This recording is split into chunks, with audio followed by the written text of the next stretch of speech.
Assalamualaikum warahmatullahi wabarakatuh.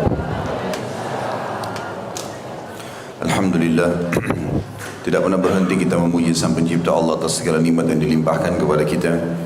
Dan sebagai seorang muslim kita sangat yakin dengan kalimat Alhamdulillah sebagai kalimat syukur kepada Allah akan menjadi penyebab utama daripada segala nikmat itu akan bertambah. Dan juga kita panjatkan salawat dan taslim kepada Nabi besar Muhammad sallallahu alaihi wasallam yang telah diutus oleh Allah Subhanahu wa taala dan kita diperintahkan menjadikannya sebagai suri tauladan dan juga mengucapkan salam hormat kepadanya. Melanjutkan pada buku kita, Kitab Adab Mufrad, dan kita akan masuk ke bab ke-78, masalah keutamaan wanita jika tabah mengasuh anaknya dan ia tidak menikah. Namun sebelumnya saya ingatkan kembali, kita sudah sempat membahas alhamdulillah di bab 77 terhadap anak yatim, jadilah sebagai ayah yang penyayang. Dan bagaimana keutamaan banyak sekali tentang masalah berbuat baik dengan anak yatim. Dan yatim sudah saya sebutkan adalah orang atau anak kecil yang meninggal ayahnya. Ya, kalau meninggal ibunya tidak dikatakan yatim, itu pun ada batasnya, hanya sampai dia balik saja. Bab kita ini disebutkan hadis pertama oleh Imam Bukhari rahimahullah nomor 141.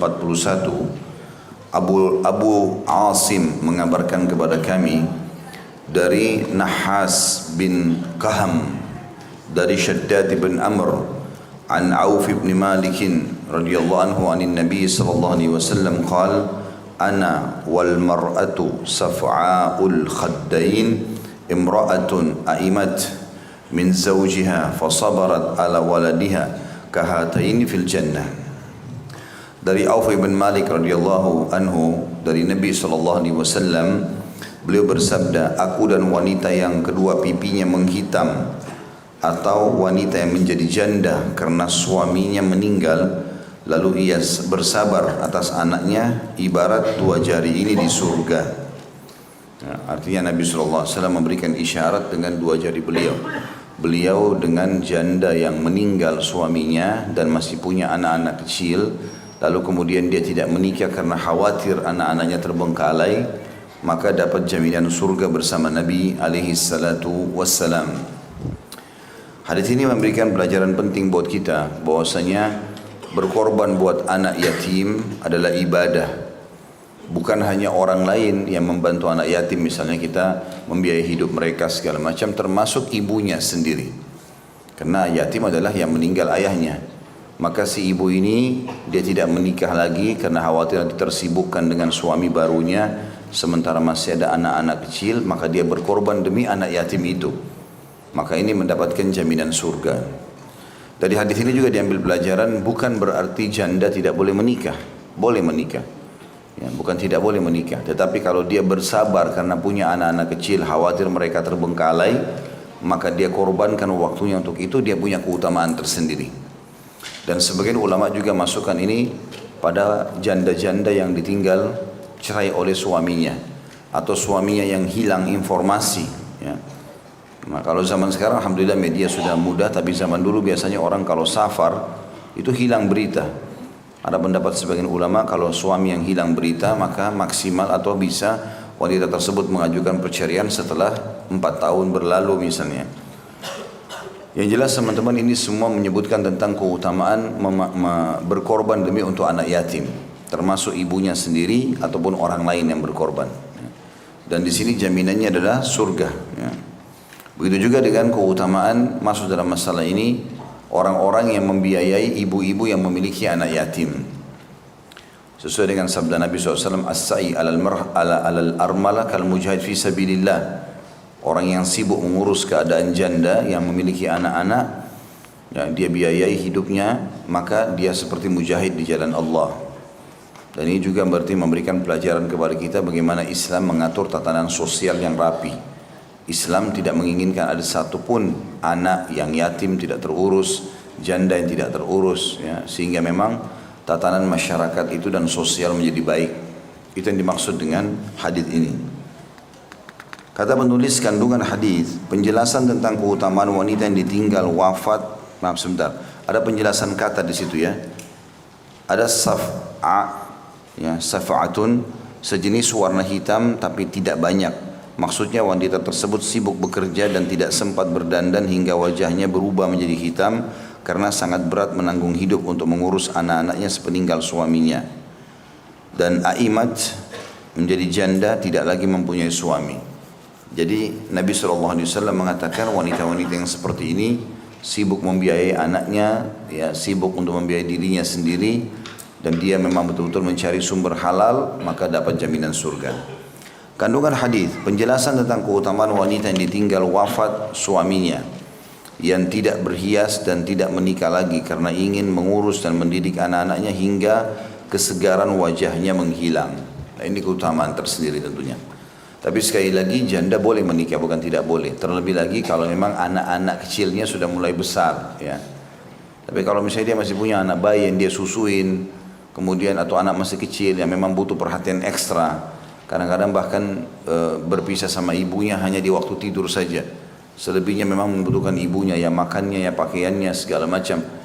Maka dalam kondisi anaknya masih butuh, dia akan dapat keutamaan hadis ini. Tapi kalau anaknya sudah besar dan dia melihat fitnah besar bisa terkena pada dirinya, kata sebagian ulama, dia boleh menikah. Ya, dia boleh menikah. Ya, terbukti Ummu Salamah radhiyallahu anha menikah dengan Nabi alaihissalam. Dia punya anak satu namanya Salamah. Tapi Salamah sudah mulai besar, ya lumayan besar, dan sudah bisa mandiri anak itu. Dan pernah Nabi SAW duduk makan bersama Salamah, dan Nabi SAW menasihati Salamah itu sendiri. Tetapi di sini keutamanya adalah bagi orang yang memang betul-betul dia khawatir kalau dia menikah, dia tersibukkan dengan suaminya sekarang, akhirnya anak-anaknya terbengkalai, maka dia lebih pilih untuk anak-anaknya diurus. Maka ini sudah cukup buat dia dapat jaminan surga. Ya. Poin nomor atau bab nomor 79, mendidik anak yatim. Imam Bukhari berkata di hadis dalam bab ini nomor 142, Muslim mengabarkan kepada kami, ia berkata, Syu'bah mengabarkan kepada kami, an Shumaisata al-Ataqiyah, qalat dhukira adabul yatimi inda Aisyah, faqalat inni la'adribul yatima hatta yambasita. Dari Shumaisa al-Ataqiyah, dia berkata, diceritakan di hadapan Aisyah tentang mendidik anak yatim, lalu ia berkata, sungguh aku memukul anak yatim hingga ia terbentang. Kandungan hadis ini, setiap mukmin seharusnya berkaca pada dirinya sendiri ketika memukul anak yatim. Dibolehkan memukul dengan pukulan yang menyakitkan jika ia melihat itu untuk kemaslahatannya dan menyadari bahwa ia dilakukan atau itu dilakukan karena cintanya yang tulus kepada anak yatim itu, hingga dia melihat dirinya mencintai, menyayangi anak yatim atau tidak. Kalau kita simpulkan bab ini khusus adalah poin tentang bolehnya mendidik anak-anak secara umum dan anak yatim secara khusus yang sedang dibahas dengan cara memukul mereka. Ini juga diambil daripada hadis Nabi SAW yang berbunyi, suruhlah anak kalian sholat di umur 7 tahun, pukullah mereka di umur 10 tahun, dan pisahkan mereka di ranjang. Tetapi di sini perlu ditekankan poin penting, masalah memukul. Pukul ini jangan dibayangkan di box, ya, ditendang, dijambak rambutnya, dicubit sampai merah, bukan itu. Karena ulama kasih batasan, semua jenis pukulan dalam Islam yang disebutkan, baik itu pukulan kepada anak kecil atau pukulan seorang suami pada istrinya yang nusyul, yang membangkang, yang Allah sebutkan dalam Al-Quran. Ya, kalau wanita yang kalian takut nusyudnya, membangkang, tidak mau jalankan kewajiban dan berdurhaka kepada Allah dan suaminya, maka nasihati mereka, kalau tidak hajar mereka, kalau tidak pukul mereka. Pukulan ini kata ulama disepakati darbatun ghairu mubarrah, pukulan yang tidak boleh berbekas. Ya, artinya pukulan itu hanya sekedar peringatan saja, gitu, peringatan. Sebagian ulama mengatakan digenggam tangannya, kemudian sedikit ditekan tangan itu, mengatakan tidak boleh nak, sebagai peringatan saja. Jadi bukan menyakiti fisik, karena itu akan mewariskan kebencian nantinya. Ya. Dan kapan si anak itu benci pada orang tuanya karena kasarnya orang tua tersebut, maka satu waktu nanti dia merasa lepas dari orang tuanya, mungkin di umur balik, kemudian dia sudah mulai kenal teman-temannya, lingkungan, dia sudah mulai keluar kota, maka dia akan tinggalkan orang tuanya. Karena dia selalu terbawa dengan traumatis masalah pukulan-pukulan yang selalu dikerjakan atau dilakukan oleh orang tua tersebut. Dan juga hadis Nabi SAW yang berbunyi, irhamu man fil ardi yarhamkum man fis sama. Kasihanilah dan berkasih sayanglah dengan siapa yang ada di bumi, maka yang di langit akan mengasihi kalian. Artinya jangan kalian memukul mereka, menghina mereka, mencaci mereka. Dan Nabi SAW juga ingatkan kepada kaum laki-laki yang memukul istrinya, dikatakan wajtanibul wajh, dan jauhi menampar wajah, ya, karena itu sangat menyakitkan. Oleh karena itu yang dibolehkan adalah pukulan, kata sebagian ulama, juga dengan kayu siwak atau jari telunjuk yang ditepukkan ke telapak tangannya gitu. Sehingga memang itu menjadi peringatan saja. Ini nggak boleh dalam agama, ini haram. Kalau juga tetap membangkang, kalau istri bisa diceraikan, kalau anak bisa dilakukan pendidikan yang lebih jauh daripada itu. Misalnya kayak sekarang di karantina ya, dimasukkan ke satu lembaga pelatihan atau apa saja yang membuat dia bisa patuh, atau fasilitasnya dihilangkan. Ya, biasanya anak-anak itu ketergantungan dengan orang tuanya besar. Kalau fasilitasnya kita hilangkan, tidak diberi kecuali dia mengubah, maka insya Allah dia akan baik. Sebagian ulama salaf mengatakan boleh seseorang mengatakan pada anaknya, kalau seandainya kau tidak sholat, kau tidak akan makan hari ini. Misal, walaupun ibunya atau ayahnya akan kasih makan, tetapi dia merasa fasilitas makan dia tidak akan dapatkan. Apalagi kalau ketergantungan pada orang tuanya besar. Ya. Atau misalnya seseorang dia berlaku adil dengan anak-anaknya, tetapi dia mengatakan siapa di antara kalian yang menjaga sholat 5 waktu, menghafal surah ini, ya, jujur dalam berkata, maka akan dapat hadiah ini dan itu, dilebihkan dari saudara-saudaranya untuk mengejar prestasi. Standarisasi makanan dan pakaian ada, tetapi hadiah diberikan karena prestasi, sehingga membuat anak-anak tersebut mereka bersaing dalam kebaikan. Kalau semua lakukan itu, alhamdulillah dikasih semuanya. Ini salah satu metode yang bisa digunakan dalam mendidik. Lebih baik kita memberikan hadiah yang merupakan motivasi agar jiwanya selalu semangat melakukan perbuatan, daripada kita memukulnya yang membuat dia trauma dan selalu dalam keadaan ketakutan. Kita temukan orang-orang yang tumbuh besar dan tidak punya percaya diri, tidak berani bicara depan orang, ya, tidak ada prestasi di masyarakat, di akademik atau di sekolah juga tidak ada prestasi. Ini karena tekanan-tekanan jiwa dari orang tua. Andai saja anak itu diberikan kebebasan dalam hal-hal yang baik, dan kalau dididik juga dengan bahasa yang baik, maka dia akan merasa percaya diri dan bisa melakukan banyak kegiatan. Ya. Saya belajar dari ayah saya sendiri, semoga Allah jaga beliau, tidak pernah saya dipukul. Ya. Dalam arti kata selalu menggunakan kata-kata yang baik, kata-kata yang santun. Maka saya pun tumbuh besar dalam kondisi saya percaya diri.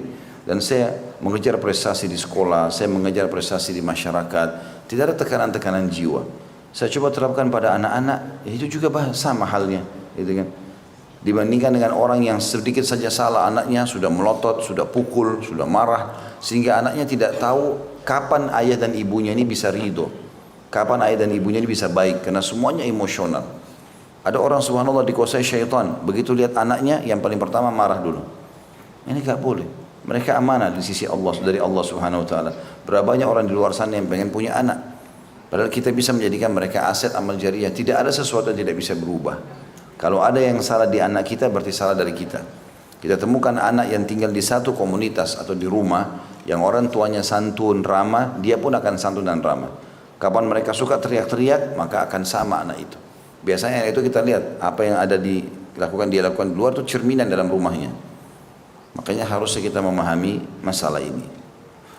Begitu juga dengan anak yatim, dalam riwayat ini dikatakan boleh dipukul. Aisyah mengatakan aku memukul anak yatim, tapi dengan pukulan-pukulan yang mendidik kalau memang darurat. Memang ada sebagian orang, Bapak Ibu sekalian, nggak bisa kecuali dipukul. Memang ada sebagian orang begitu ya, mungkin karena watak yang keras. Tetapi ini dijadikan sebagai alat pendidik yang terakhir.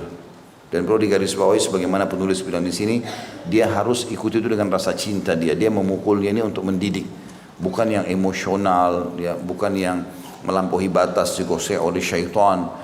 Ya, dan kadang-kadang subhanallah ada anak-anak sudah ditampar oleh orang tuanya, sudah dimarahin, tapi karena dia tidak punya pilihan lain, Allah SWT buat dia tergantung dengan orang tuanya sampai menangis. Kadang-kadang subhanallah saya tidak tahu bagaimana orang tua bisa tega, anaknya hanya minta roti, hanya minta es krim, dibiarkan nangis, tidak mau dikasih.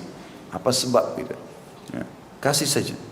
Ya, kadang-kadang mungkin karena dia berpikir anaknya sudah makan banyak, tidak ada masalah, kecuali memang mudaratnya ada, gitu kan? Mudarat ada. Saya kadang-kadang bilang sama istri, kalau lagi makan, anak-anak baru habis makan, saya datang terus saya makan di rumah, mereka mau ikut makan. Ini baru makan tadi, gak masalah, biarkan makan. Dia kalau kenyang dia berhenti sendiri kan, kecuali kalau ada mudarat pada dia. maka saya suapin juga anak-anak makan bersama-sama. Mereka merasa ada kedekatan dengan orang tuanya. Maka itu penting supaya mereka merasa nyaman ya. Bab selanjutnya, bab 80, keutamaan orang yang anaknya meninggal. Nah, Imam Bukhari mengangkat hadis yang pertama di sini dalam bab ini nomor 143 dan beliau berkata rahimahullah, Ismail mengabarkan kepada kami, ia berkata, Malik mengabarkan kepadaku dari Ibnu Syihab, dari Ibnu Musayyab, an Abi Hurairah radhiyallahu anhu anna Rasulullah sallallahu alaihi wasallam qala la yamutu li ahadin minal muslimina thalathatun minal walad fatamassuhu an-nar illa tahillatal qasam. Dari Abu Hurairah radhiyallahu anhu bahwasanya Rasulullah SAW bersabda, tidaklah seseorang dari kaum muslimin yang 3 orang anaknya meninggal lalu ia disentuh api neraka melainkan hanya sangat sebentar. Penjelasan kosakata di sini ada dikatakan tahillatul qasam, terlepasnya sumpah, maknanya sangat sebentar dalam mendatanginya. Sebagaimana Allah Subhanahu wa taala menyebutkan dalam surah Maryam ayat 71. A'udzu billahi minasyaitonir rajim wa in minkum illa wariduha kana 'ala rabbika hatman maqdiya. Dan tidak ada seorang pun dari kalian melainkan pasti mendatangi neraka itu. Hal itu bagi Rabbmu adalah suatu kepastian yang sudah ditetapkan. Kandungan daripada hadis ini yang bisa diambil yang pertama adalah anak-anak kaum muslimin berada di surga. Selama meninggal sebelum balik pasti masuk surga. Ini juga dikuatkan dengan hadis yang lain riwayat Bukhari di mana Nabi SAW pada saat Isra dan Mi'raj, pada saat Mi'raj ke langit ke-7 bertemu dengan Ibrahim alaihissalam. Dan di sekitar Ibrahim ada anak-anak kecil. Lalu berkatalah Nabi SAW kepada Jibril, siapakah orang ini? Dan siapa anak-anak kecil yang ada di sekitarnya? Maka Jibril mengatakan itu adalah ayahmu Ibrahim, dan yang di sekitarnya adalah anak-anak muslimin yang meninggal sebelum balik. Dijamin bagi mereka surga. Banyak riwayat menjelaskan masalah itu juga ya. Di antaranya adalah hadis yang sahih juga, Nabi SAW pernah keluar dari masjid, kemudian meramas baju sahabatnya dengan sangat keras, dan sahabat itu pun kaget. Kenapa kok segitu kerasnya Nabi SAW pegang bajunya? Lalu kemudian Nabi SAW berkata atau bersabda, ketahuilah kalau seseorang di antara kalian meninggal anaknya belum balik, maka dia akan pegang badan orang tuanya seperti saya pegang bajumu sekarang di hari kiamat nanti, sampai Allah memasukkan mereka semua ke dalam surga. Riwayat yang lain juga, akan terdengar suara gemuruh di depan surga pada hari kiamat, dan Allah lebih tahu suara apa itu, tapi Allah menanyakan kepada para malaikatnya, suara apakah itu? Lalu para malaikat mengatakan itu suara anak-anak muslim yang meninggal sebelum balik. Mereka meminta agar orang tua mereka dimasukkan bersama mereka di surga. Maka Allah pun berfirman, masukkanlah ya orang tua mereka bersama mereka di surga. Maka ini semua jelas jaminan bagi orang yang memiliki anak dan meninggal masih kecil ya. Dan perlu diketahui terutama ibu-ibu, karena kadang-kadang terbawa perasaan kalau meninggal anaknya. Meninggal itu adalah fase berpindahnya orang dari dunia ya, yang sebentar kepada akhirat yang abadi. Jadi jangan pernah menanamkan persepsi di dalam benak kita atau di diri kita kalau meninggal itu berarti hilang ya. Itu bukan hilang, dia berpindah alam. Dan pasti sebagai seorang muslim kita yakin dan wajib kita yakini rukun iman kita yang kelima, iman kepada hari kiamat, adanya kebangkitan dan adanya surga dan neraka. Maka pasti kita ketemu dengan orang-orang tersebut. Yang penting tiketnya sama, iman dan amal saleh. Kapan tiketnya berbeda, kafir, fasik, yang jauh dari agama atau bermaksiat tidak sempat taubat, ini terpisah di akhirat. Kecuali orang fasik itu sudah dibersihkan dosanya, barulah kemudian dia menuju ke surga bersama dengan orang-orang beriman ya. Tapi di sini kita akan bersama. Berarti orang yang meninggal bukan hilang. Bahkan kata Nabi SAW, tidak ada orang yang meninggal bayi ataupun tua, kakek-kakek, nenek-nenek, dan banyak manusia hidup di antaranya. Kata Nabi SAW, kecuali akan dibangkitkan dengan umur 33 tahun pada hari kiamat di surga nanti. Jadi akan dibangkitkan dalam kondisi dewasa. Ini semua menandakan memang akan ada kehidupan di akhirat sana. Sehingga kita tidak usah bersedih atau berlebihan dalam sedih ini pada saat terjadi kematian. Karena banyak orang terutama di kalangan kaum wanita, mereka melakukan niyaha. Niyaha itu robek-robek baju, cambak rambutnya sendiri, ucapin kata-kata yang tidak benar ya. Ini semua tidak boleh. Meratap bisa juga berarti meratap. Menangis boleh. Meneteskan air mata mungkin karena sedih boleh. Karena Nabi SAW meneteskan air mata pada saat meninggal Ibrahim anaknya.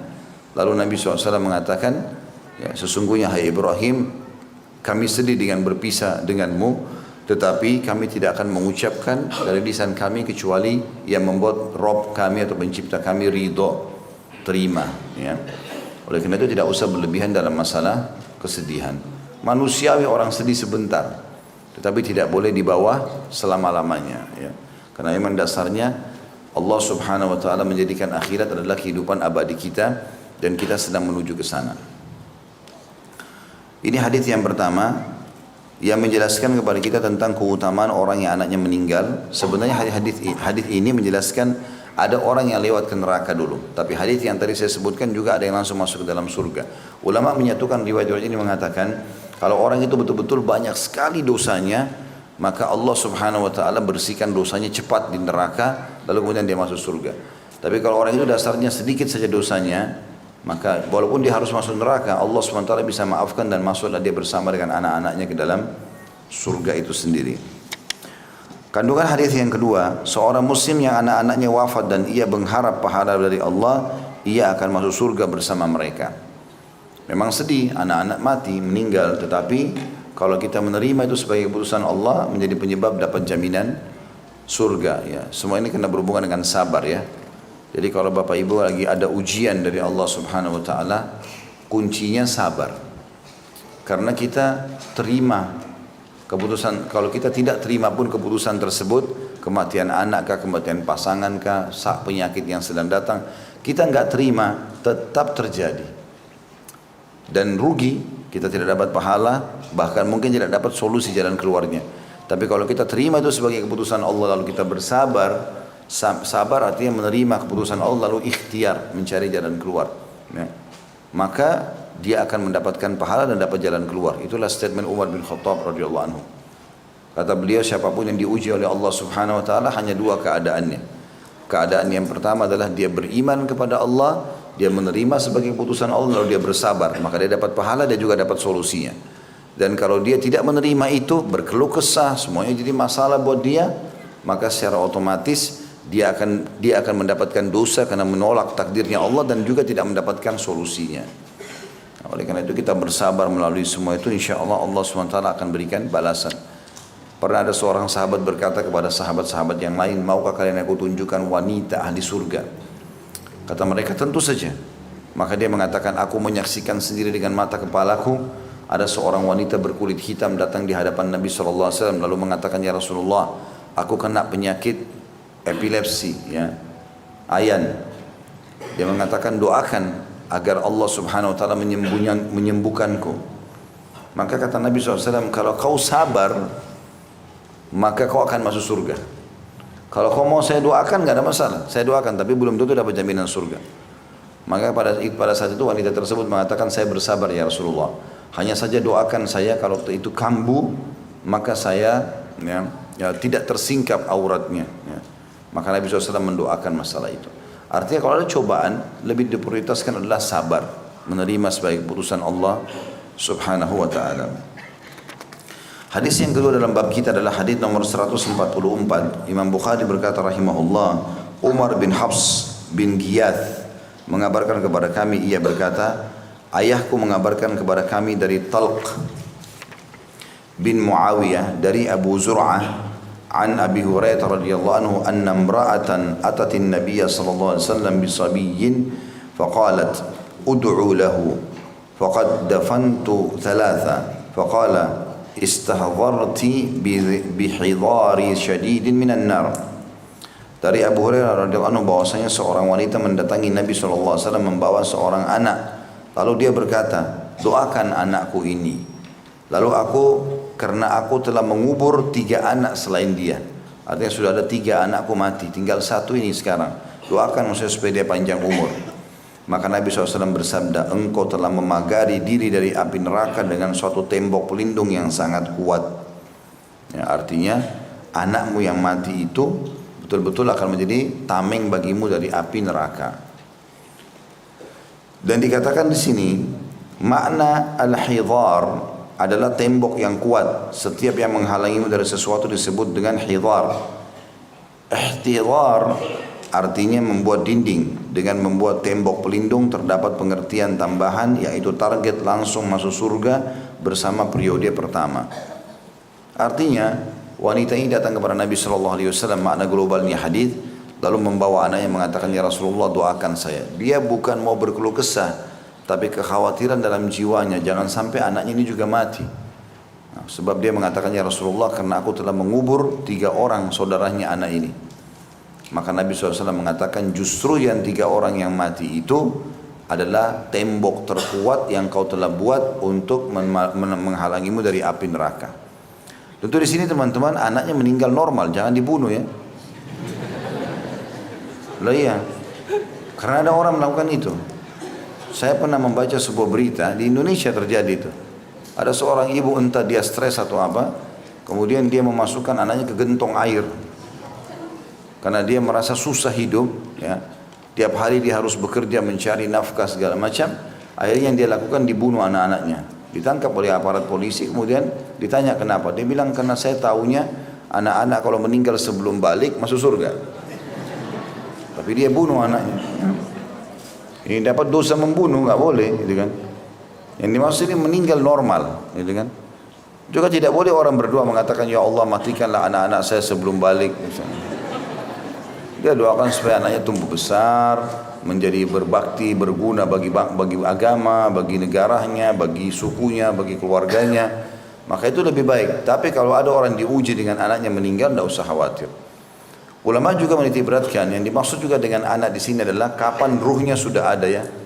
Jadi maksud dalamnya ini keguguran. Kalau sudah 4 bulan ya, sudah ada ruhnya, maka itu masuk dalam masalah ini. Baik dari 4 bulan di rahim itu atau sampai sebelum balik, semuanya masuk dalam makna hadis ini. Kandungan hadisnya kata penulis sini adalah kabar gembira berupa surga bagi wanita yang ditinggal mati anaknya dan bersabar serta mengharap pahala dari Allah Subhanahu wa taala. Hadis selanjutnya atau hadis yang ketiga dalam bab kita. Hadis nomor 145. Ayyash mengabarkan, kata Imam Bukhari rahimahullah, Ayyash mengabarkan kepada kami, ia berkata, Abdul Ala mengabarkan kepada kami, ia berkata, Sa'id Al-Jurairi mengabarkan kepada kami, an Khalid Abbasi qal mata ibnun li fawajadtu alaihi wajdan shadida فقلت يا أبا هريرة ما سمعت من النبي صلى الله عليه وسلم شيئا تسخي به أنفسنا عن موتانا قال سمعت من النبي صلى الله عليه وسلم يقول صغاركم دعامس الجنة. Dari Khalid Al-Abbasi, ia berkata, anakku meninggal dan aku merasa sangat sedih karenanya. Aku bertanya kepada Abu Hurairah, wahai Abu Hurairah, apa yang pernah engkau dengar dari Nabi SAW sesuatu yang dapat melapangkan dada dari anak-anak kami yang meninggal dunia? Maka Abu Hurairah berkata radhiyallahu anhu, aku pernah mendengar Nabi SAW bersabda, anak-anak kecil kalian adalah makhluk-makhluk kecil di surga. Hadis ini juga sahih diriwayatkan selain Imam Bukhari, Imam Muslim juga. Hadis ini memiliki kandungan makna anak-anak kaum muslimin pasti masuk surga dan berkeliling di dalamnya, memasuki rumah-rumahnya dan mereka tidak dilarang ke tempat manapun di dalamnya. Ya, artinya mereka pasti masuk surga. Ya. Bagaimana derajat di surga, Allahu a'lam, Allah lebih tahu. Karena mereka tidak pernah buat dosa, mereka juga tidak melakukan kebaikan-kebaikan. Maka Allah Subhanahu wa taala lebih tahu meletakkan mereka di mana. Tinggal ada pendapat sebagian ulama berhubungan dengan anak-anak kafir. Bagaimana kalau anak-anak kafir? Ya. Kalau anak muslim jelas, orang tuanya muslim berarti dianggap dia muslim juga. Bagaimana dengan anak-anak kafir? Maka disebutkan oleh sebagian ulama mereka akan diuji pada hari kiamat nanti. Allah SWT akan datangkan ujian. Nah, salah satu riwayat yang menjelaskan masalah ujian tersebut, Allah datangkan neraka, lalu Allah datangkan anak-anak kecil yang meninggal sementara orang tuanya kafir, atau orang-orang yang belum sampai kepadanya dakwah, sama sekali tinggal di hutan, nggak ada, dia nggak dengar apa-apa gitu, lalu tinggal di pulau yang jauh terpencil, nggak tahu apa-apa, nggak tahu tentang Islam, nggak tahu tentang apa, maka diuji. Lalu Allah SWT menyuruh mereka loncat ke api neraka itu. Kalau mereka patuh, maka kata Nabi SAW, demi zat dan jiwaku dalam genggamannya, mereka tidak akan dilalap oleh api neraka, karena cuma sebagai ujian saja. dan Allah SWT akan masukkan mereka dalam surga. Kalau yang tidak mau melakukan itu, berarti dasarnya mereka tidak mau patuh sama Allah. Berarti walaupun datang risalah kenabian di telinga mereka, mereka tidak akan beriman. Maka mereka dimasukkan ke dalam api neraka. Itu kuasa Allah Subhanahu wa ta'ala menguji mereka pada hari kiamat nanti.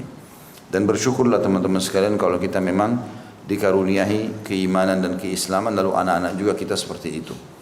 Ya, ini juga poin penting bagi teman-teman yang mau menikah dengan para mu'allaf, harus hati-hati ya. Kalau kita betul-betul punya kesiapan jiwa untuk itu, silahkan. Nah, ada orang subhanallah cuma dijadikan sebagai bahan banggaan saja. Ini istri saya mu'allaf nih, sudah 10 tahun mu'allaf, tapi istrinya nggak pakai hijab, ya, istrinya nggak sholat, dia juga jauh dari agama, cuma bahan kebanggaan saja. Sekarang kalau la qadarullah, semoga saya tidak terjadi, misal cerai atau meninggal, bisa saja istrinya murtad lagi, bawa anak-anaknya. Jadi anak-anaknya yang tadinya bisa masuk surga, bisa berubah jadi neraka. Dibawa oleh ibunya ke gereja lagi, dibawa ke agama lain dan segala macam. Ini bahaya sekali. Maka kalau dia punya kesiapan jiwa untuk itu, dan kelihatan si mu'allaf ini adalah orang yang benar-benar istiqomah dalam agama, masuk Islam karena hidayah, bukan hanya karena pernikahan saja, maka itu boleh-boleh saja. Tapi kalau tidak, dia harus jadikan sebagai bahan pertimbangan yang betul-betul mapan ya. Dia harus siap, bukan tidak boleh, tapi dia punya kesiapan untuk bisa menerima keadaan orang ini, mendidiknya, membantunya dan seterusnya. Hadis ini juga diambil pelajaran teman-teman sekalian, kalau semua anak-anak muslim yang meninggal sebelum balik akan masuk surga, dan tentu ada riwayat tadi saya sudah bilang, mereka akan dibangkitkan nanti pada hari kiamat bukan anak-anak lagi tapi sudah berumur 33 tahun. Hadis selanjutnya, hadis keempat dari bab kita ini, hadis nomor 146.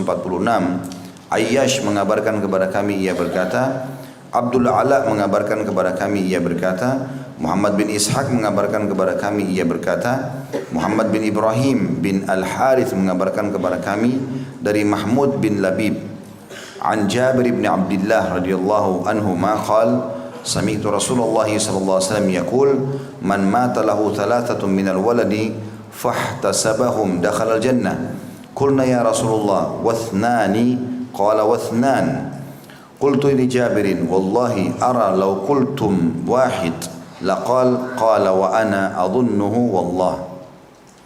Dari Jabir bin Abdullah radhiyallahu anhu, dia dan ayahnya adalah sahabat, ia berkata, aku mendengar Rasulullah sallallahu alaihi wasallam bersabda, barang siapa yang 3 anaknya meninggal dunia lalu ia bersabar dan mengharapkan pahala dari Allah atas meninggalnya mereka, niscaya ia masuk surga. Lalu kami bertanya, wahai Rasulullah, bagaimana jika 2 anak saja yang meninggal? Maka beliau menjawab, juga 2 anak. Aku katakan kepada Jabir,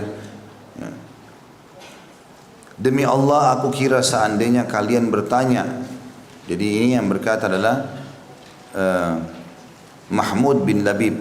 Dia mengatakan, aku berkata kepada Jabir, demi Allah aku kira seandainya kalian bertanya, wahai para sahabat Nabi, tentang 1 anak, beliau Nabi SAW pasti akan mengiyakannya. Maka Jabir berkata radhiyallahu anhu, aku pun mengira begitu demi Allah. Hadis ini teman-teman sekalian, hadis yang mulia sekali. Bagaimana seorang muslim mendapatkan berita gembira dengan meninggalnya anaknya, baik itu 3 anak atau 2 anak ataupun 1 anak selama mereka belum balik, maka mendapatkan jaminan surga. Kalau 3 anak udah pasti, 2 anak pun disebutkan oleh Nabi SAW, hanya kalau 1 anak ini adalah sumpahnya Jabir radhiyallahu anhu. Karena tabi'in tadi berkata kepada Jabir, andai saja kalian pada saat itu bertanya, bagaimana dengan 1 juga anak ya Rasulullah, pasti Nabi akan mengatakan iya. Kata Jabir, iya demi Allah, pasti Nabi akan mengatakan iya. Artinya meninggalnya anak 1, 2, 3 ataupun lebih selama mereka belum balik menjadi tabir atau tameng yang sangat kuat dari api neraka. Kandungan hadis yang pertama adalah setiap mukmin diberi berbagai macam ujian. Jika diuji dengan kematian anak, hendaklah ia berharap pahala dari Allah Subhanahu wa taala. Enggak ada dalam kehidupan kita enggak diuji sama Allah, ujian akan datang. Ya, dan ujian itu akan datang sesuai dengan kadar keimanan seseorang. Makin kuat imannya, maka makin berat cobaannya. Tetapi setiap di ujung cobaan ada nikmat yang besar menunggu. Karena kata Nabi SAW, inna idhamal ajri ma'idhamal bala. Sesungguhnya besarnya balasan sesuai dengan besarnya kadar cobaan yang datang. Ya, besarnya kadar cobaan yang datang. Yang kedua, bala, kandungan hadis maksudnya, bala atau musibah dapat menghapus dosa-dosa dan menjadi sebab masuknya seseorang ke dalam surga jika ia ridho dan tidak marah atas ketetapan dan takdir Allah Subhanahu wa taala. Ya, jadi di sini kita harus garis bawahi teman-teman sekalian, cobaan apapun yang datang itu kuasa Allah Subhanahu wa taala untuk mengangkat derajat si hamba tadi dan membersihkan dosanya. Makin besar pahalanya. Makin sabar maka makin besar pahala. Saya sudah bilang tadi, kalau kita dicoba oleh Allah sesuatu lalu kita bisa terima, dapat pahala, dapat solusi. Tapi kalau kita tidak bisa terima, maka dapat murkah Allah kena dosa, ya, dan juga tidak dapat solusinya. Maka tidak ada opsi pilihan kecuali kita menerimanya. Dan ini butuh perjuangan yang besar agar kita bisa mendapatkan juga pahala yang besar. Dua buah hadis yang terakhir dalam bab kita ini, nomor 147 dan 148 ya. Nomor hadis 147, Imam Bukhari berkata rahimahullah, Ali bin Abdullah mengabarkan kepada kami, ia berkata, Hafs bin Giyath mengabarkan kepada kami, ia berkata, aku mendengar Talq bin Muawiyah, ia adalah kakeknya, berkata, aku mendengar Abu Zur'ah an Abi Hurairah radhiyallahu anhu anna imra'atan atatin Nabiy sallallahu alaihi wasallam bisabiyin faqalat ud'u Allah lah faqala dafantu thalatha faqala istahdharti bihidharin shadidin minan nar. Ini hadis mirip dengan yang tadi ya, bahwasanya Abu Hurairah berkata, seorang wanita mendatangi Rasulullah SAW membawa seorang anak, kemudian dia berkata, doakanlah anak ini karena aku telah mengubur 3 anak selainnya. Lalu Nabi SAW mengatakan, engkau telah memagari diri dengan suatu tembok pelindung yang sangat kuat dari api neraka. Ini tentu sudah kita jelaskan tadi, hadisnya cuma dengan lafaz yang sedikit berbeda saja. Kita tutup dengan hadis terakhir dalam bab kita ini. Imam Bukhari berkata, Ali mengabarkan kepada kami, ia berkata, Sufyan mengabarkan kepada kami, ia berkata, Suhail bin Abi Salih mengabarkan kepada kami dari ayahnya. An Abi Hurairah radhiyallahu anhu ja'at imra'atun ila Rasulillah SAW faqalat ya Rasulullah inna la naqdiru 'alayka fi majlisik fawa'adna yawman na'tika fi faqala maw'idukunna baytu fulan faja'ahunna lidhalika al-wa'd wa kana fi mahaddathahunna ma minkunna imra'atun yamutu laha thalathatun min al-walad fatahtasibhum illa dakhalatil jannah faqalat imra'atun aw ithnani qala aw ithnan. Bahwasanya Abu Hurairah berkata, ada seorang wanita mendatangi Rasulullah SAW dan berkata, wahai Rasulullah, kami tidak kuasa berada di majlismu. Maksudnya kami enggak bisa hadir di majlismu, kami sibuk dengan anak-anak, dengan masak, dengan segala macam. Maka tetapkanlah hari di mana kami dapat menemuimu saat itu. Buatlah pengajian buat kami khusus para kaum wanita. Maka Rasulullah SAW menjawab, tempat pertemuan kalian di rumah fulan. Maka Nabi menyuruh membuat pengajian di rumah fulan. Ya. Maka pada saat itu beliau pun menemui mereka sebagaimana yang dijanjikan. Artinya Nabi SAW kumpulin kaum wanita di satu rumah, dan Nabi SAW datang untuk menceramai mereka. Di antara yang beliau sabdakan kepada para kaum wanita, tidaklah seorang wanita di antara kalian yang 3 anaknya meninggal, lalu ia bersabar atas meninggalnya mereka, melainkan ia pasti masuk surga. Lalu seorang wanita lain bertanya, bagaimana dengan 2 anak ya Rasulullah? Kata Nabi SAW, 2 anak juga sama. 2 anak juga sama. Yang bisa kita ambil teman-teman sekalian daripada hadis ini, yang pertama adalah semangat istri-istri para sahabat untuk belajar agama. Dan ini juga motivasi, jadi bukan cuma laki-laki yang menuntut ilmu, tapi perempuan juga. Dan bagi bapak-bapak harusnya bisa memberikan peluang para istrinya untuk belajar. Andai saja kita faham bahwasanya dengan belajar agama, dengan iman mereka kuat, maka mereka akan bisa lebih patuh dalam kepada suami, bermuamalah yang baik, menjalankan tugas-tugasnya. Kita tidak akan pernah melarang itu. Karena seringkali kami temukan ada keluhan dari para ummahat, ya, kalau mereka pada saat mau pergi ta'lim dilarang oleh suaminya. Ini mungkin karena suaminya tidak faham bagaimana efek daripada majelis ilmu itu. Kecuali majelis ilmu itu salah. Tapi kalau majelis itu benar mengajarkan halal haramnya Allah, qala Rasul, maka semestinya dia biarkan. Karena itu akan sangat berefek besar kepada kepatuhan istrinya kepada dia dan bagaimana dia menjalankan tugas-tugasnya. Apalagi kaum wanita itu umumnya menggunakan perasaan. Kita laki-laki, kalau kita sudah faham tentang masalah atau pelajari tentang masalah sholat malam, tetap dominasi akal kita ada. Kapan kita capek, terbangun malam mau sholat tahajud, tapi capek, kita lebih dominan untuk tidur. Tapi kaum wanita kalau tersentuh karena mereka menggunakan perasaan, maka walaupun capek dia akan bangun sholat malam. Lebih pekah sebenarnya kalau tersentuh secara keimanan gitu ya. Makanya di situ perlu diberikan kesempatan bagi mereka untuk belajar agama. Juga diambil pelajaran dari sini bolehnya membuat pengajian di rumah. Ya. Karena memang di sini Nabi SAW mengatakan bahwasanya tempat kalian di rumah fulan. Nah, lafaz hadisnya begitu, baitu fulan, di rumahnya si fulan. Kalau memang dianggap tempat tersebut layak untuk dijadikan tempat berkumpul, ya. Juga diambil pelajaran dari sini bolehnya seorang laki-laki menyampaikan ceramah agama di depan kaum wanita. Karena Nabi SAW menyampaikan masalah itu. Yang dilarang adalah khalwat, berdua-duaan, gitu kan. Tapi kalau penyampaian nasihat secara umum, rame-rame, maka itu tidak masalah. Terbukti Nabi SAW melakukan perbuatan tersebut. Juga diambil pelajaran dibolehkan membuat janji dan bahwa anak-anak kaum muslimin berada di surga. Artinya boleh seseorang muslim menjanjikan sesuatu kalau memang dianggap dalam janji tersebut ada maslahat. Ya. Ada maslahat yang bisa diambil atau diberikan kepada orang lain. Ya, misalnya orang minta dinasihatin atau minta diluruskan kesalahannya atau minta saran. Ya. Juga diambil pelajaran wanita yang ditinggal mati oleh dua anaknya, maka keduanya akan menjadi perisai baginya dari api neraka. Jadi sudah kita jelaskan pada bahasan-bahasan kita sebelumnya, hadis-hadis sebelumnya tentang masalah besarnya manfaat daripada wanita yang meninggal anaknya, ya, sementara belum balik 2 atau 3 ke atas. Ya. Di situ ada tulisan akhir juz 1 berlanjut ke juz 2. Itu dasarnya buku ini dulunya punya beberapa jilid. Ya. Jadi seperti seakan-akan di sini tuh selesai juz pertama kalau buku yang aslinya. Makanya ditulis seperti ini terjemahannya ya.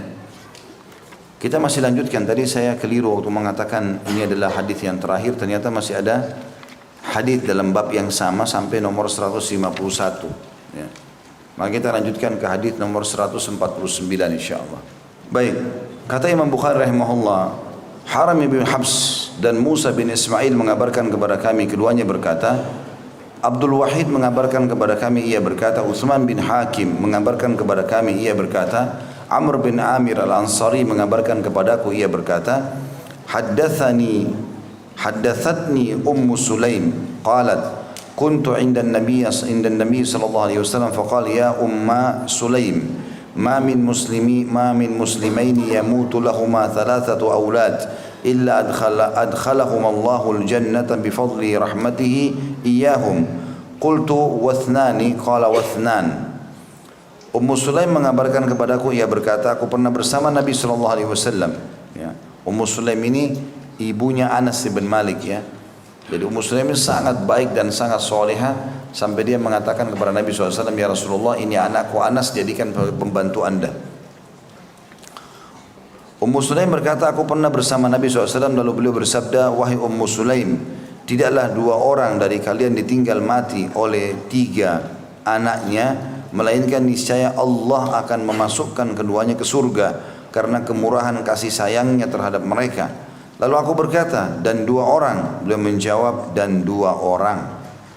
Ini mirip dengan tadi tentunya hadisnya.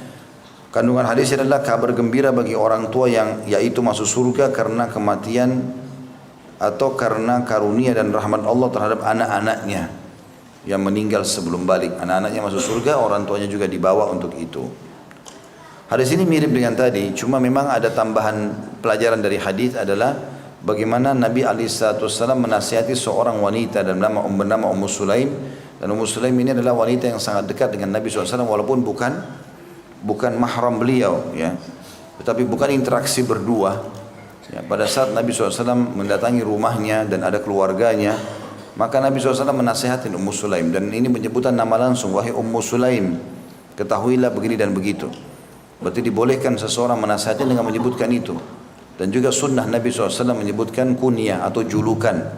Jadi kalau misalnya anak seseorang bernama Aisyah, maka dipanggil misalnya Ummu Aisyah, ya, atau Abu Aisyah.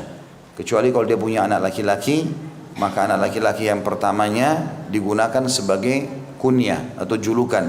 Misal dia punya anak 3 orang perempuan, Aisyah, Hafsah, Sofia misalnya. Kemudian anak keempatnya lahirlah laki-laki dinamakan Abu Bakar misalnya. Maka kalau di awal-awal dia melahirkan ketiga anak ini, dipanggillah dia dengan penisbatan kepada anak pertamanya wanita. Misalnya anak pertamanya namanya Aisyah, maka dikatakan Ummu Aisyah atau Abu Aisyah.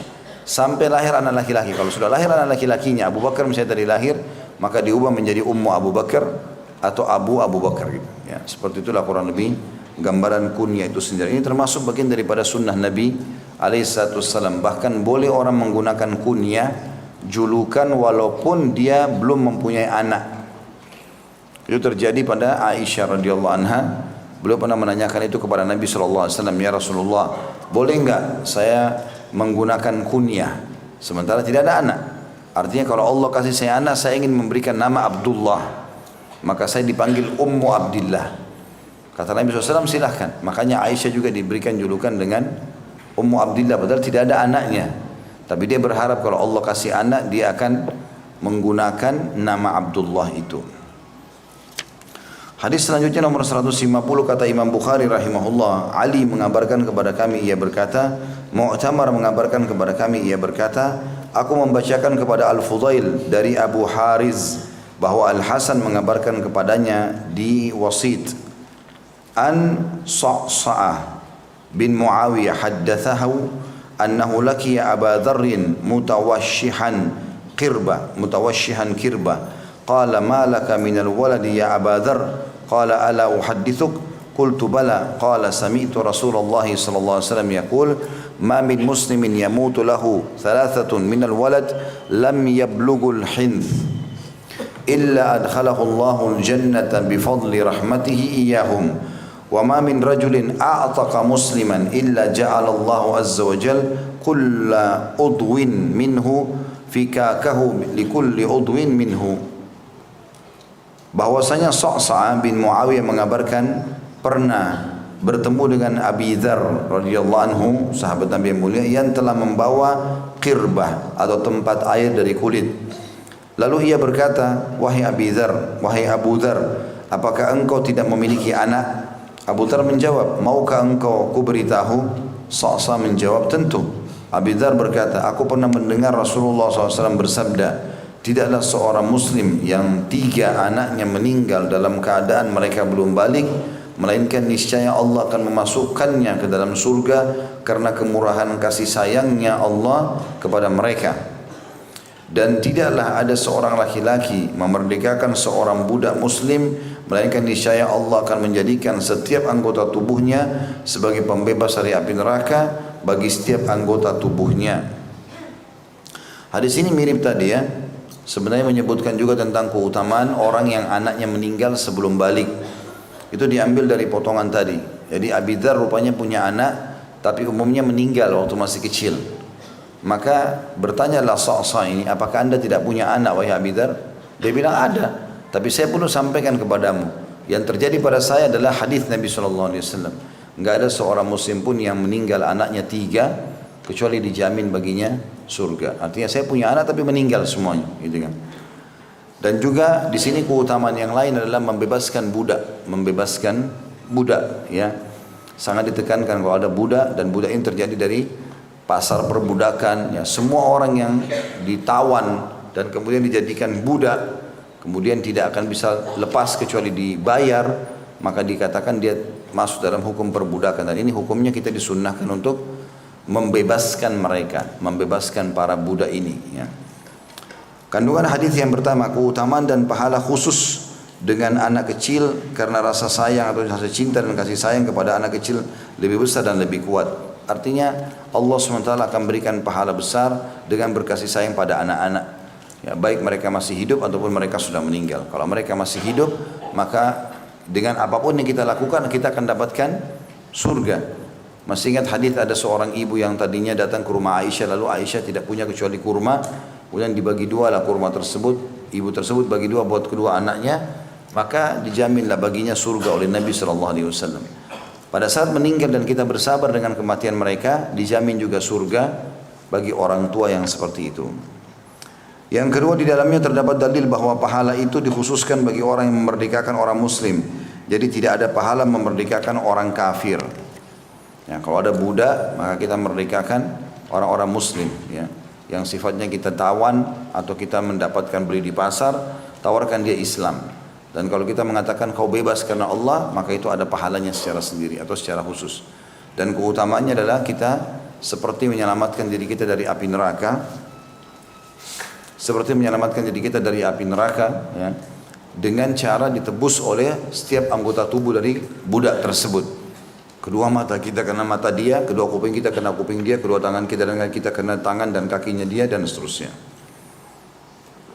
Yang terakhir dalam bab kita nomor 151, kata Imam Bukhari rahimahullah, Abdullah bin Abil Aswad mengabarkan kepada kami, ia berkata, Zakaria bin Ammarah al-Ansari mengabarkan kepada kami, ia berkata, Abdul Aziz bin Suhaib mengabarkan kepada kami, an Anas bin Malik, an Nabi sallallahu alaihi wasallam qala, man mata lahu thalathatun lam yablughul hinth adkhalahu Allah wa iyyahum bi fadli rahmatihi al-jannah.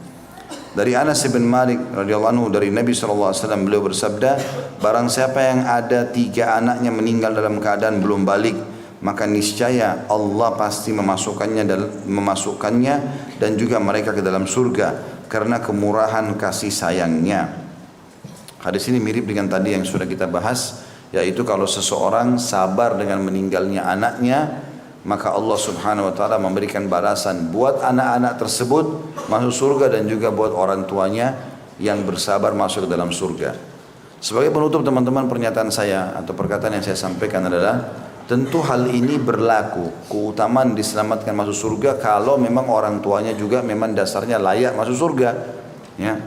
Jadi seperti misalnya memang dasarnya dia muslim orang tuanya, maka tidak ada penghalang untuk masuk ke dalam neraka. Atau dia tidak melakukan perbuatan syirik, walaupun dia muslim, kalau dia syirik, kufur dia, maka tidak akan dapat jaminan ini. Yang dapat jaminan ini adalah orang tua yang dasarnya muslim, tetapi akan lebih mudah dia masuk ke dalam surga walaupun ada amal solehnya, karena anaknya tadi menambah aset amal jariahnya, atau menambah aset, ya, pahala dia, sehingga memudahkan dia masuk ke dalam surga. Mirip dengan pernah saya jelaskan hadis Nabi SAW, ya. Siapa yang menjaga, ya, kata Nabi SAW, siapa yang menjaga 4 rakaat sebelum duhur, 4 rakaat sudah duhur, Allah akan haramkan baginya api neraka. Kalau ada orang sholat sunnah qobliyah duhur 4, ba'diyah duhur 4, tapi tidak sholat duhur, masuk surga enggak? Ya tidak. Berarti kan ada penghalang, gitu kan? Tidak mungkin dia dapat itu kalau dia tidak memenuhi syarat-syaratnya, maka harus ada syarat juga yang dipenuhi sehingga dia mendapatkan keutamaan ini, ya. Allahu a'lam. Baik, sambil nunggu pertanyaan, kita masuk ke bab 81. Orang yang anaknya meninggal karena keguguran. Imam Bukhari mengangkat hadis pertama dalam bab kita ini nomor 152.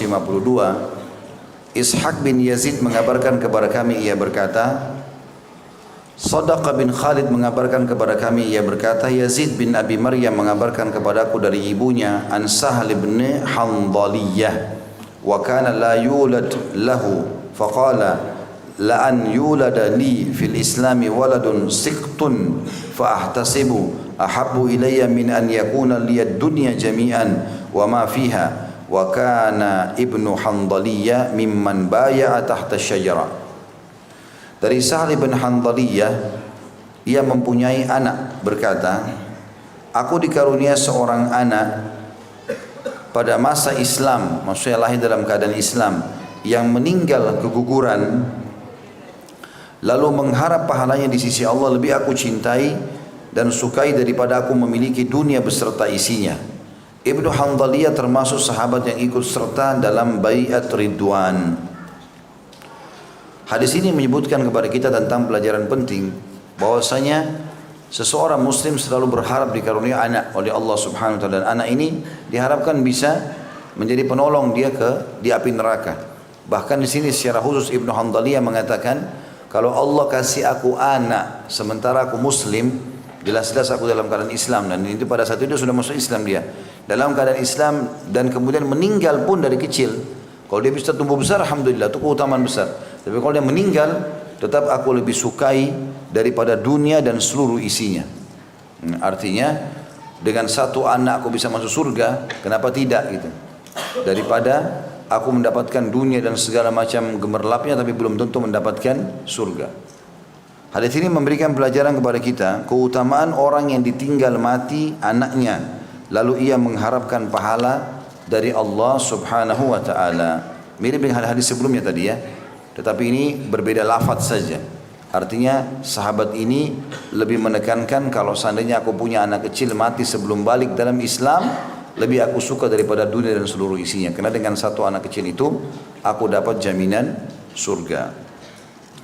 Hadis selanjutnya 153, Muhammad bin Salam, kata Imam Bukhari rahimahullah, Muhammad bin Salam mengabarkan kepada kami, ia berkata, Abu Muawiyah mengabarkan kepada kami, ia berkata, Al-A'mash mengabarkan kepada kami dari Ibrahim At-Taimi, dari Al-Harith bin Suwaid, an Abdillah qala Rasulullah SAW, ayyukum mal warithi ahabbu ilaihi min malihi. Qalu ya Rasulullah, ma minna min ahadin illa maluhu ahabbu ilaihi min mali warithihi. فقال رسول الله صلى الله عليه وسلم اعلموا أنه ليس منكم أحد إلا مال وارثه أحب إليه من ماله مالك ما قدمت ومال وارثك ما أخرت. Dari Abdullah bin Umar radhiyallahu anhuma, beliau berkata, Rasulullah SAW bersabda, siapa di antara kalian yang harta pewarisnya lebih ia sukai daripada hartanya sendiri? Para sahabat menjawab, wahai Rasulullah, tidak ada di antara kita yang harta warisnya lebih ia sukai dari hartanya sendiri. Maka Rasulullah SAW bersabda, ketahuilah bahwa tidak ada seorang pun di antara kalian melainkan harta ahli warisnya lebih ia cintai daripada hartanya sendiri. Harta kalian adalah apa yang sudah kalian gunakan, sedangkan harta waris kalian adalah apa yang kalian simpan. Hadis ini memberikan gambaran kepada kita, ada kandungannya di situ. Dalam hadis ini terdapat anjuran agar mendahulukan pembelanjaan harta dalam berbagai bentuk ibadah dan derma agar bermanfaat nanti di akhirat kelak. Jadi makna hadis ini seperti Nabi bilang, siapa di antara kalian yang lebih suka hartanya ya, daripada harta warisannya, atau terbalik, gitu kan? Maka kata para sahabat, ya Rasulullah, pasti kami lebih suka mengelola harta kami sendiri daripada ahli waris kami. Artinya, siapa lebih suka di antara kalian mau hartanya dia pegang, lalu dia kelola, ya, atau dia biarkan ahli warisnya yang kelola itu, atau dia biarkan ahli warisnya yang kelola itu, ya. Maka seseorang sahabat mengatakan, ya Rasulullah, tentu kami lebih suka harta kami yang kami kelola daripada nanti kami meninggal ahli waris yang kelola gitu. Kata Nabi SAW, ketahuilah apapun yang kalian keluarkan selama kalian hidup adalah itu harta kalian yang sebenarnya, dan apapun yang kalian tinggalkan nanti pada saat kalian meninggal adalah harta warisan kalian. Makna hadis ini artinya apa? Selama kamu hidup maksimalkan, sedekahkan segera. Kau punya program-program apa, bangun masjid, rumah anak yatim, apalah, sedekah lakukan. Karena belum tentu ahli waris nanti buat itu. Belum tentu ahli waris nanti buat itu. Nah, hadis ini sangat menekankan motivasi agar bersedekah. Dan sedekah sangat ditekankan dalam agama Islam demi untuk mendapatkan amal jariah nantinya.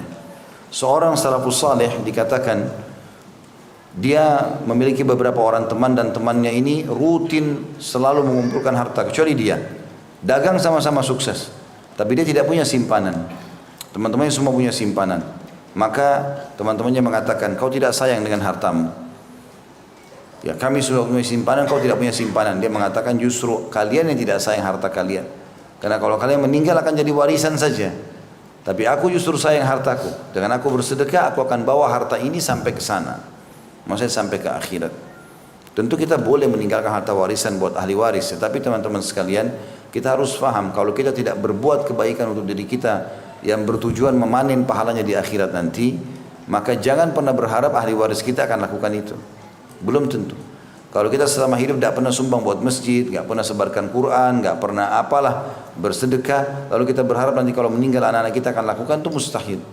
Ya, dan ini harus digarisbawahi, berbuatlah sebelum kita meninggal dunia. Semua itu akan kita dapatkan hasilnya pada hari kiamat nanti.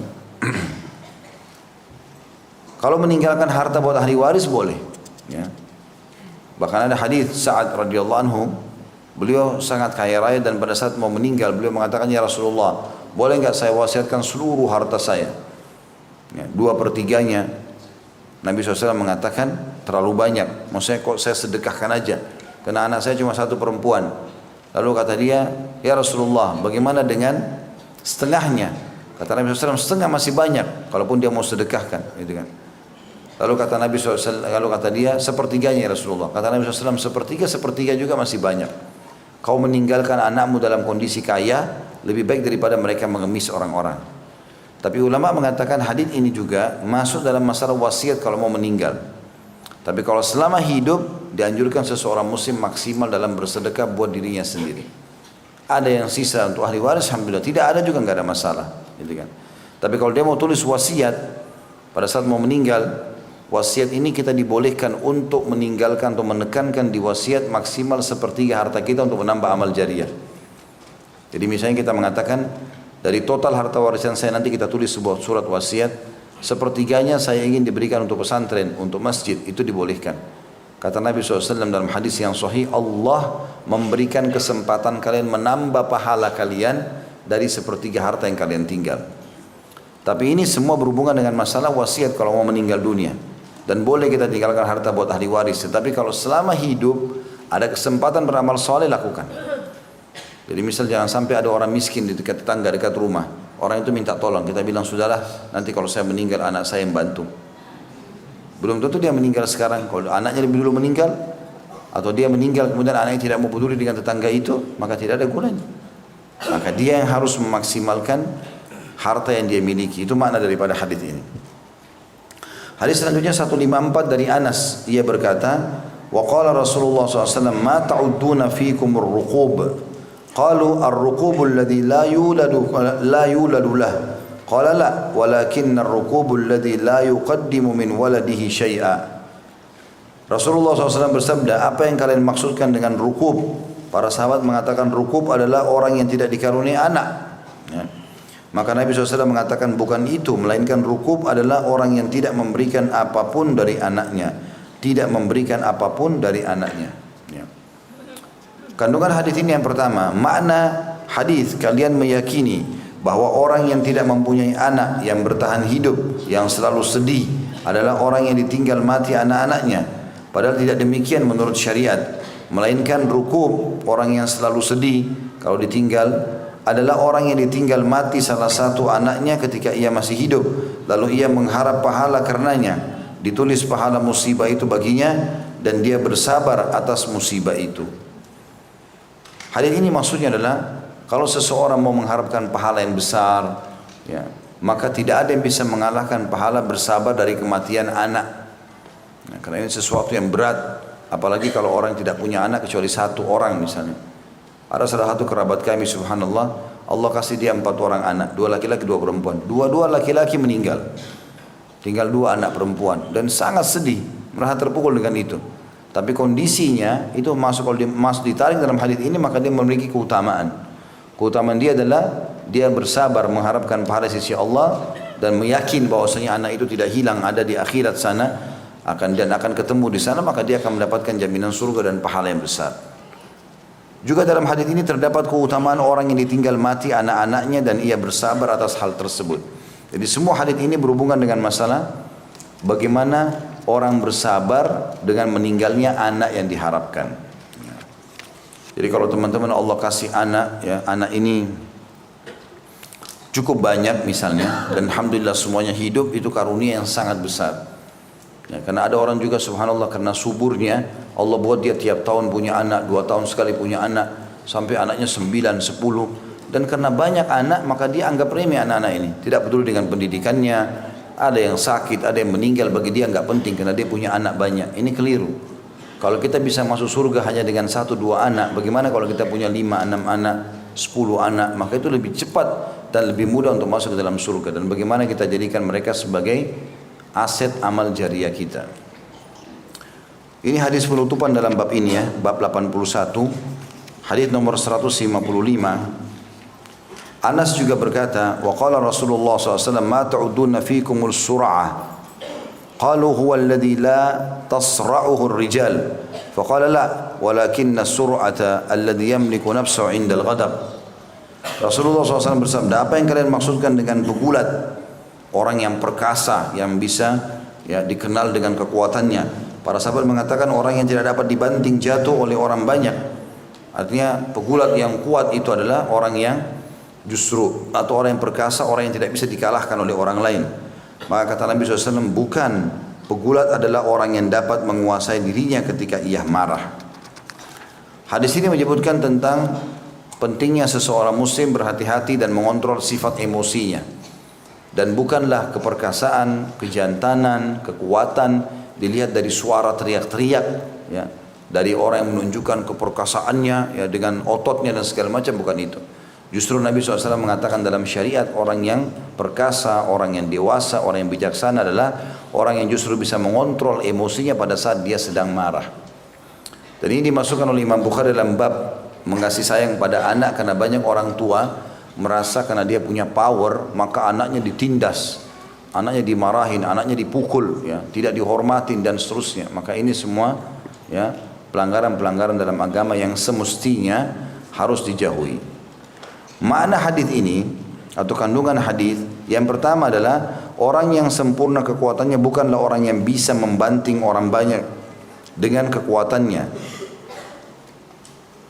Akan tetapi orang yang kuat dan perkasa adalah orang yang bisa menguasai dirinya ketika marah dan bisa menahan amarah itu dengan kesabarannya. Nah, biasanya orang kalau belajar bela diri justru kalau dia sampai pada level tertentu yang dikontrol itu adalah emosinya. Kapan dia bisa kontrol emosi maka dia juga bisa menguasai jurusnya, dia bisa menguasai keterampilannya. Tapi kapan dia emosi maka akan amburadul semuanya. Makanya orang yang biasa mencari gara-gara di jalanan itu adalah orang yang baru belajar saja. Ya. Orang yang sudah menguasai tidak akan seperti itu. Karena keperkasaan itu justru dilihat dari ketenangan jiwa orang dan dia tahu kapan dia harus mengambil keputusan. Yang kedua, kandungan hadis adalah keutamaan menahan amarah dan menahan jiwa. Jika marah untuk melawan, membalas dan mengalahkan. Ya, kalau dalam keadaan darurat sekali ya kita diserang, kita harus bela diri ya. Tetapi bukanlah kita ini selalu menunjukkan kehebatan, selalu mau nonjok, selalu mau emosional, selalu mau mendorong. Kadang-kadang juga terjadi dalam rumah tangga ini suami istri. Ya. Ini suami istri yang suka berantem tiap hari, apalagi tonjok-tonjokan, saya sarankan beli ring saja. Ya. Kemudian beli juga sarung tangan, sekalian deh di situ. Ya. Orang kasih sayang di rumah tangga itu kasih sayang, perhatian, mengalah, ya, penuh dengan cinta, bukan malah berantem ini. Ya. Yang ketiga, terdapat isyarat bahwa berjihad melawan hawa nafsu lebih berat dibandingkan melawan musuh. Artinya, kalau seseorang itu bisa mengontrol emosinya, maka dia bisa mengontrol yang lainnya semua. Kapan dia tidak bisa mengontrol dirinya sendiri, maka otomatis dia juga tidak bisa mengontrol yang lainnya. Melawan musuh biasanya orang dengan emosional. Tapi kalau dia bisa mengontrol dirinya, musuhnya sekuat apapun di depan dia bisa mengalahkannya. Nah, ini keutamaan tersendiri dan ada Allah SWT sebutkan dalam Al-Quran. Itu ayat-ayat ini ayat mulia ya, tentang ahli surga. Surah Al-Imran 133 sampai 136 ya. Itu menyebutkan tentang keutamaan orang yang emosi ya. Salah satu ahli surga adalah orang yang bisa mengontrol emosinya sementara dia mampu melampiaskan. Jadi teman-teman jangan menilai kita lemah ya. Kalau seandainya kita benar nih, lalu kemudian kita tidak melampiaskan emosi pada orang yang sedang salah itu. Itu justru sifat kedewasaan dalam Islam. Disilakan dengan qadhimul ghaidh ya. Bisa dibuka Al-Imran-nya, kita baca sama-sama surahnya ya. Saya bacakan ayat 133 sampai 136. A'udzu billahi minasyaitonir rajim, wasari'u ila maghfiratin min rabbikum wa jannatin arduha as-samawati wal ardu iddat lil muttaqin. Dan bersegeralah kalian semua kepada ampunan dari Tuhan kalian. Dan segera bertaubat supaya Allah maafkan kesalahan-kesalahan. Dan karena itu kalian akan masuk ke dalam surga yang luasnya seluas langit dan bumi yang disediakan untuk orang-orang bertakwa. Atau maknanya, bersegeralah kalian taubat dan kejarlah surga yang luasnya seluas langit dan bumi yang dijanjikan untuk orang-orang yang bertakwa. Pertanyaan selanjutnya, siapa orang yang bertakwa? Allah maksudkan dijanjikan surga bagi mereka.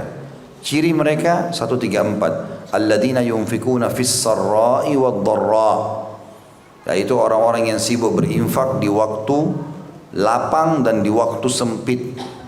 Jadi kaya atau miskin tetap bersedekah. Lalu Allah bilang, ini saksi bahasan kita, wal qadhiminal ghaidh, dan orang yang bisa menahan amarahnya.